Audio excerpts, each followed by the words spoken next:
அல்லாஹ் குர்ஆனிலே சொல்கிறான், ஒருவன் முயற்சி செய்தால் அந்த முயற்சியுடைய பலனை பெற்றே தீருவான். அது உலக காரியத்திலும் சரி, மறு உலக காரியத்திலும் சரி.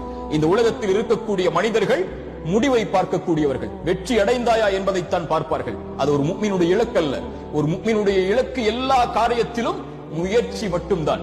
எல்லா காரியத்திலும் முழு மூச்சோடு உடலை தயார்படுத்துவதாக இருந்தாலும், உள்ளத்தை தயார்படுத்துவதாக இருந்தாலும், தன் குடும்பத்தை தயார்படுத்துவதாக இருந்தாலும், தன் செல்வத்தை தயார்படுத்துவதாக இருந்தாலும், தன்னுடைய சமூக அந்தஸ்தை உயர்த்துவதாக இருந்தாலும், ஈமானுடைய காரியங்களிலும் மறு உலக காரியங்களிலும் உலகத்தில் யார் அவர்களோடு வாழ்ந்தாலும் அதில் 10ல் 1 அவன் ஒருபோதும் வாழ்ந்து மடிய மாட்டான்.